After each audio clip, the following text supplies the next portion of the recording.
नमस्कार दोस्तों, आप सभी का स्टेपिंग स्टोन में स्वागत है। रिसेंट में आपने बहुत से आर्टिकल और न्यूज में देखा होगा कि फिनलैंड और स्वीडन दोनों ही देश नाटो को ज्वाइन करना चाहते हैं।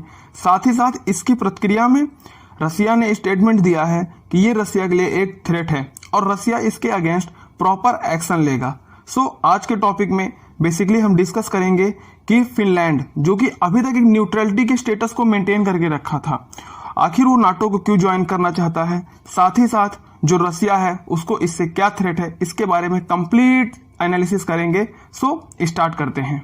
रसिया की जो प्राइम मिनिस्टर हैं सना मारिन, इन्होंने ऑफिशियली डिक्लेयर किया कि वो नाटो को ज्वाइन करना चाहती हैं, क्योंकि नाटो की मेंबरशिप से फिनलैंड की जो सिक्योरिटी सेक्टर है, साथ ही साथ जो डिफेंस का सेक्टर है, दोनों को मजबूती मिलेगी।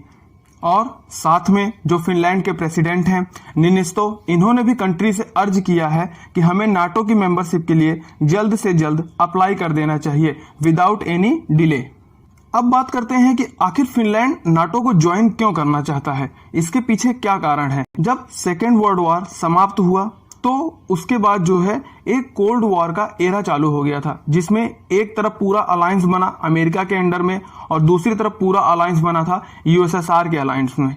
जो अमेरिका के अंडर में अलायंस बना उसको हमने नाटो कहा, वहीं जो यूएसएसआर के अलायंस में पूरा ग्रुप बना था उसको हमने वार्सा कहा था। उस टाइम पूरी की पूरी दुनिया लगभग दो हिस्सों में बट गई थी, लेकिन उस टाइम भी फिनलैंड ने ना नाटो को ज्वाइन किया और ना वार्सो को ज्वाइन किया और अपने न्यूट्रलिटी के स्टेटस को मेंटेन रखा, क्योंकि इसके पीछे इनकी एक ट्रीटी हुआ करती थी जिसका नाम सोवियत फेंसी ट्रीटी था, जो कि 1948 में फिनलैंड और सोवियत संघ के द्वारा की गई थी, जिसके अंतर्गत फिनलैंड ने ये सोवियत संघ को इंश्योर किया था कि जो वेस्टर्न कंट्रीज हैं वो फिनलैंड की टेरिटरी को रसिया के अगेंस्ट कभी यूज नहीं करेंगी या सोवियत संघ के अगेंस्ट कभी यूज नहीं करेंगी। साथ ही साथ सोवियत संघ ने फिनलैंड को ये इंश्योरेंस किया कि वो इन पे अटैक नहीं करेगा और जो फिनलैंड है वो अपनी एक लिबरल डेमोक्रेसी को चला सकता है। लेकिन जब 1991 में यूएसएसआर का विघटन हुआ और यूएसएसआर 15 देशों में बंट गया और फिर रसिया का जन्म हुआ, तब जो है यह ट्रीटी जो है पूरी तरीके से खत्म हो गई। विघटन होने के पश्चात भी फिनलैंड ने ना रसिया को ज्वाइन किया और ना ही नाटो को ज्वाइन किया, लेकिन फिनलैंड जो था वो प्रो वेस्टर्न कंट्री हो चुका था, इसके बावजूद भी उसने नाटो को ज्वाइन नहीं किया था और अभी तक फिनलैंड ने अपने न्यूट्रलिटी के स्टेटस को मेंटेन रखा। लेकिन अब ऐसा क्या हुआ जो फिनलैंड जो है नाटो को ज्वाइन करना चाहता है, तो इसके पीछे जो वहां के प्रेसिडेंट या प्राइम मिनिस्टर हैं, दोनों ने रसिया के द्वारा जो यूक्रेन पर अटैक किया जा रहा है इसको कारण बताया। साथ ही साथ बताया कि जो आज फिनलैंड यह डिसीजन ले रहा है इसका मुख्य कारण रसिया या पुतिन है। अगर हम फिनलैंड वासियों की बात करते हैं तो इसके पहले जो सर्वे हुआ करते थे उसमें जो है मात्र 25% लोग ही फिनलैंड के नाटो को ज्वाइन करना चाहते थे, लेकिन वॉर के बाद या प्रेजेंट टाइम में जो सर्वे हुए हैं बेसिकली फिनलैंड के जो 76% लोग हैं वो अब नाटो को ज्वाइन करना चाहते हैं।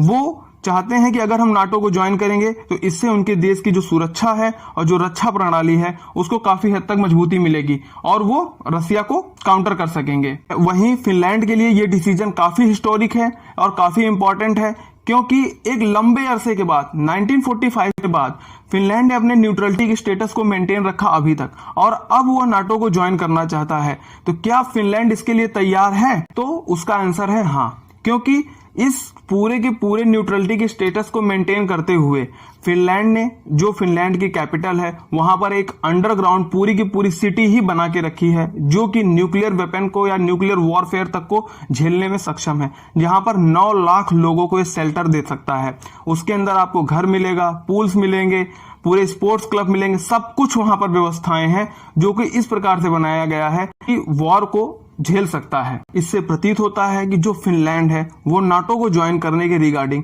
पहले से मेंटली प्रिपेयर है। वहीं इसके प्रतिक्रिया में रसिया के द्वारा कहा गया फिनलैंड का नाटो को ज्वाइन करना रसिया के लिए एक बहुत बड़ा थ्रेट है। साथ ही साथ पुतिन ने यह भी कहा जो फिनलैंड नाटो को अब ज्वाइन कर रहा है वो फिनलैंड की एक बहुत बड़ी मिस्टेक है और इसका परिणाम फिनलैंड जरूर भुगतेगा। आखिरकार रसिया फिनलैंड के इस निर्णय से क्यों परेशान है और फिनलैंड को नाटो ज्वाइन करने पर वह इसको एक थ्रेट के रूप में देख रहा है, इसको समझने के लिए सबसे पहले हमें इनकी जियोग्राफिकल लोकेशंस को देखना होगा। वहीं अगर हम इनकी लोकेशंस की बात करते हैं तो फिनलैंड का जो बॉर्डर है रसिया के साथ वो 1300 किलोमीटर का बॉर्डर है, जो कि यूक्रेन के बॉर्डर से काफी बड़ा बॉर्डर है। और फिनलैंड अगर नाटो को ज्वाइन कर लेता है तो रसिया के बॉर्डर पर नाटो की सेना आकर बैठ जाएगी, जो कि रसिया के लिए एक काफी कंसर्निंग इशू है। साथ ही साथ जो बाल्टिक सी वाला रीजन है वहां भी नाटो की प्रेजेंस बढ़ जाएगी, जिसे रसिया बर्दाश्त नहीं करेगा। अगर हम बात करते हैं प्रेजेंट टाइम की, तो प्रेजेंट टाइम में जो रसिया है या रसिया की जो आर्मी है वो पूरी तरीके से यूक्रेन में लगी हुई है। जो यूक्रेन का बेसिकली क्राइमिया वाला सेक्टर या ब्लैक सी से लगता हुआ सेक्टर है वो ये कोशिश कर रहा है कि यूक्रेन को पूरी के पूरी तरीके से ब्लैक सी से आइसोलेट कर दिया जाए, जिससे उसका जो समुद्री एक्सेस है उसको हम ब्लॉक कर लें। और इसी को कंट्रोल करने के लिए वो पूरी की पूरी जो अपनी आर्मी है उसको कोस्टल एरिया पे डिप्लॉयड कर दिया है, जिसके रिगार्डिंग G7 जो नेशंस हैं उन्होंने यूक्रेन को वार्न किया है कि जो रसिया है वो बेसिकली यूक्रेन को ब्लैक सी से पूरी तरीके से कट ऑफ करना चाहता है। और इसी बीच फिनलैंड और स्वीडन के द्वारा नाटो को ज्वाइन करने वाला जो स्टेटमेंट है वो रसिया को और परेशान कर रहा है। इसके रिगार्डिंग रसिया ने जो है लगभग 1 महीने पहले ही स्वीडन और फिनलैंड दोनों को वार्न कर दिया था कि अगर आप नाटो को ज्वाइन करते हैं तो हम आपके अगेंस्ट न्यूक्लियर मिसाइल या फिर हाइपरसोनिक मिसाइल का यूज करेंगे। लेकिन फिनलैंड जो है वो अपना प्रपोजल नाटो को ज्वाइन करने के लिए पेश कर चुका है। ऐसा नहीं है कि पेश करते ही तुरंत वो नाटो को ज्वाइन करेगा, इसके लिए एक लंबी प्रक्रिया होती है। जो नाटो के 30 सदस्य हैं, इन 30 सदस्यों के द्वारा जब फिनलैंड को अनुमति मिल जाएगी तब वह नाटो का मेंबरशिप पा जाएगा। लेकिन अगर हम प्रेजेंट टाइम में देखते हैं तो जो टर्की है वो इसके विरोध में खड़ा है कि वो इनको जो है मेंबरशिप के लिए अप्रूवल नहीं देगा। ये तो रहा प्रेजेंट सिनारियो। अगर हम थोड़ा पास्ट देखें तो इसके पहले भी जब रसिया सोवियत संघ हुआ करता था तब उनकी फिनलैंड से वॉर हो चुकी थी, जो कि 1939 में हुई थी, जिसे विंटर वॉर के नाम से भी जाना जाता है। ये वॉर लगभग 3 मंथ तक चली थी, जिसमें फिनलैंड जो है वो रसिया को काफी अच्छा टक्कर दिया था, लेकिन फिर भी फिनलैंड जो है अपना 10% टेरिटरी को हार गया था। अगर हम बात करें इसके ओवरऑल इम्पैक्ट की, तो जो ये पूरा का पूरा रीजन है यूरोप वाला या फिर आधा रसिया वाला, इस पूरे के पूरे रीजन में अस्थिरता और भी ज्यादा बढ़ेगी। साथ ही साथ जो रसिया है और या यूक्रेन है ये दोनों ऑलरेडी युद्ध में इंगेज हैं और ये दोनों के दोनों देश गेहूं के एक अच्छे उत्पादक हुआ करते थे और साथ ही साथ एक अच्छे एक्सपोर्टर भी हुआ करते थे। युद्ध में इंगेज होने की वजह से आज के टाइम पे ये गेहूं को एक्सपोर्ट नहीं कर पा रहे हैं और इसका परिणाम आज पूरी की पूरी दुनिया में दिखाई दे रहा है, क्योंकि गेहूं के जो दाम हैं वो काफी पीक पे जा चुके हैं, जो कि गेहूं का पिछले 20-25 सालों में सबसे ज्यादा प्राइस प्रेजेंट टाइम में है। और अगर हम बात करते हैं एनर्जी सेक्टर की, तो इस युद्ध के कारण एनर्जी सेक्टर में भी काफी अस्थिरता आई है और क्रूड ऑयल के जो दाम हैं वो भी काफी उच्च स्तर पर पहुंच चुके हैं।